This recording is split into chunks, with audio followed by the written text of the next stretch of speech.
Hello, welcome back to Brook Street. Gauge layout in the loft.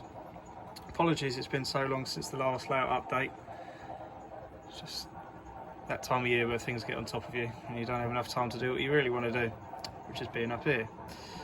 Anyway, those of you that follow the layout on Facebook will have noticed that the engine shed side of the layout has changed quite dramatically. They basically ripped the whole side up, all the track, everything come up, and you know, back to bare baseballs and start from scratch to put in what I think is a better way of operating the layout. Something I should have thought of in the first place, really. Just flows much nicer, looks probably a bit more authentic, and it's just easy to operate rather than too much shunting, because can't be dealing with any of that. So let me run you through. If you remember before, the old engine shed used to be sitting roughly where the high mech was. There was 2 lanes there, and it was a bit of a juggling act to get across into the yard, especially from the outer loop. So what we've done, if I come around here, it's sort of turned it on its head, really. We've now got 2 left-handed points that come across from the main line, which take you down onto the inner circuit, onto a little head shunt bit there, which then takes you straight back onto both roads.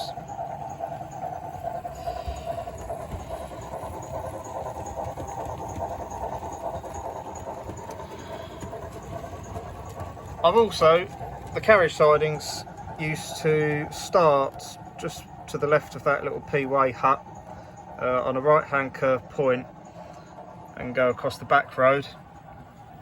Again, flipped it on its head. I've now got a left hand point up there, then a wide point, which wasn't ideal, but it was all that I had and I didn't really want to spend any more money, so I've just had to sort of bodge that into place, but actually it's not too bad. And I've got the second road back as well. So there's now 2 carriage sidings at the back there, and they go through beyond the scenic break by about a carriage length. So you can hold probably 4, maybe 5 at a push Mark 1s at the back there. Yeah, there's 3 Mark 1s there at the moment, plus the warships. That's the equivalent of 4. So yeah, you could probably just about fit another one on the end there.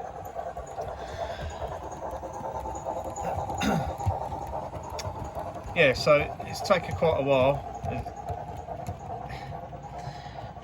It took longer than I was hoping anyway. Sprayed all the track again, painted the side of the rails again. It's all wired up.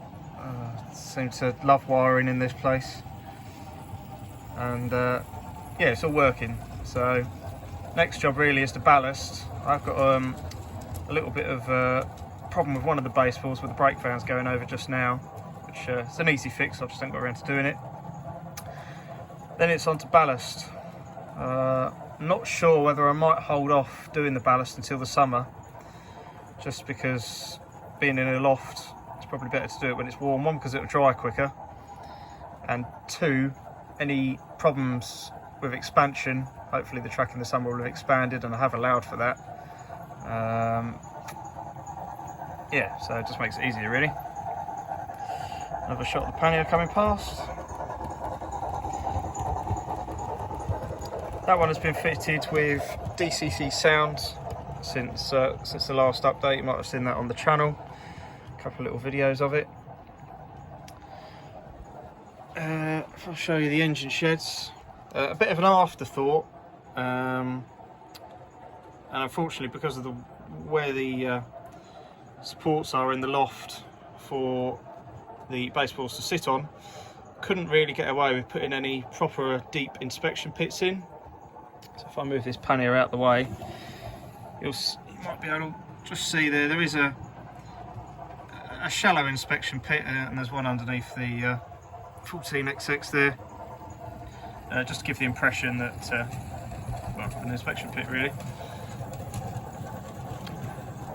some reserve railways do have quite shallow inspection pits anyway, so it's not that uncommon. It's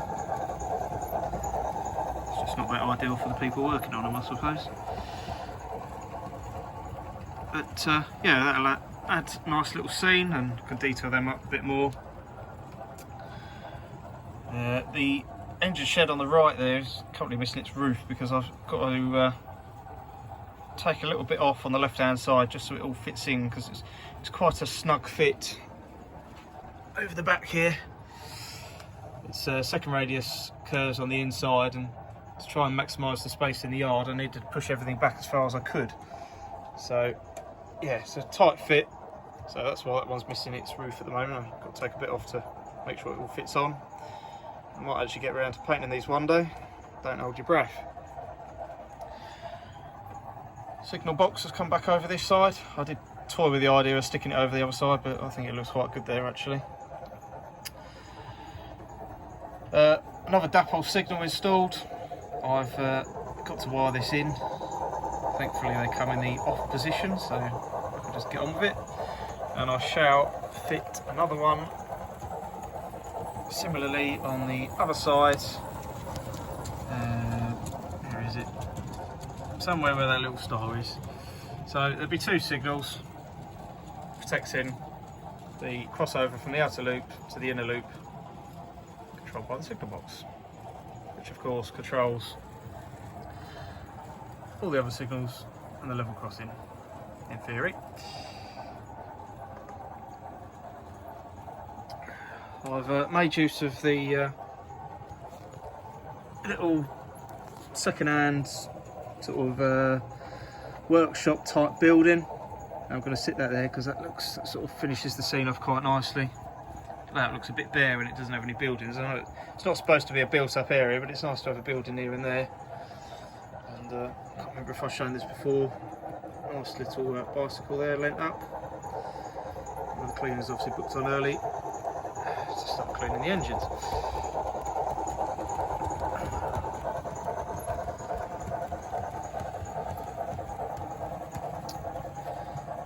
One of the newest arrivals, in fact the newest arrival, is the 03 just coming through from the non-scenic section now.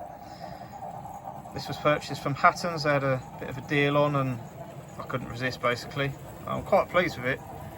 I must admit I'm not really a fan of Helgin in no gauge. I think they're overpriced and not always the best. However, this, although it's more than the Dapole Class 08 by probably about 50 quid, I think, it was a good little buy. And I say that Helgin are never perfect, and they aren't with this one either, because the lighting is the wrong way round. And no, I haven't put the DCC chip in the wrong way, but when you go in one direction the lights come on the opposite direction and vice versa. So not a perfect model, but I'm actually quite pleased with it, so can't complain too much. And it provides the layout with another little shunter. The poor 08 over there is getting a little bit tired. I think it needs a bit of a service. Again, might get around to that one day. I'll quickly take you over the other side of the layout, or via the crossing I suppose. Not much has changed here, still haven't finished it off. Too busy ripping up the other bit of the layout. This side's a bit of a mess, I do apologise. I am planning, well in fact I have brought two more platform sections. You can see on the left there, there's two that have been built and there's two in packaging.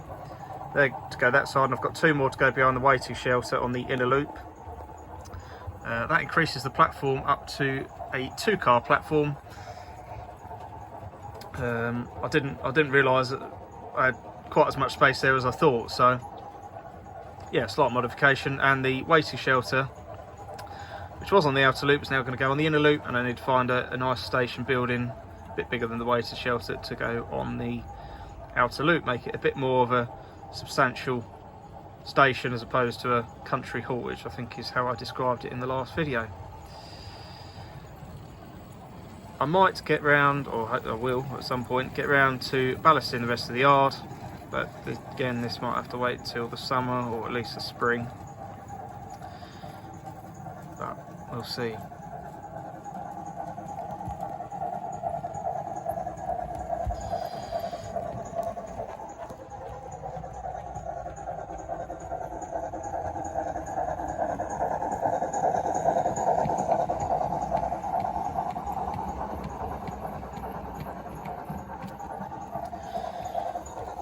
You may notice that the pannier tank is carrying a headboard. I'll grab you another shot of it here.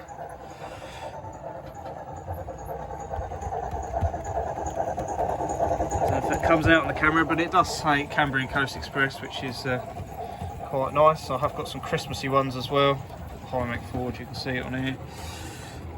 That one, the Christmas pudding, and I did get a Christmas cracker one and a Santa special one. Just because it's Christmas, why not? And they are from Fox Transfers. To be honest, I can't remember how much they were each, but if you go onto their website and type in Christmas pudding or Santa special or Christmas cracker, it comes up on their search bar, and yeah, just click on the right gauge and order what you want. I think he does them in N gauge, he certainly does them in 00, and obviously O gauge, so good little present for someone at Christmas if that's what you're into. Just watch the pannier go past again. Quite like the scene on shed now.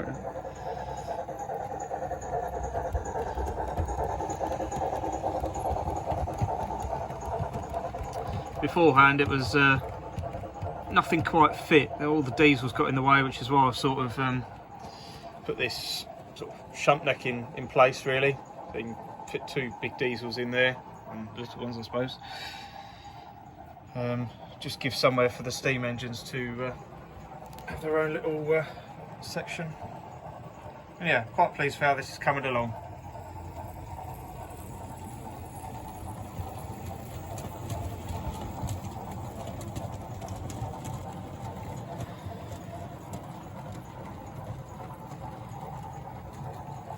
Right, thank you for watching. Once again, I do apologise that this video is quite a while after the last one, but circumstances outside of the loft layout have to take priority. Hope you all have a good Christmas, because no doubt I won't be doing one before Christmas, and I shall see you in the next one.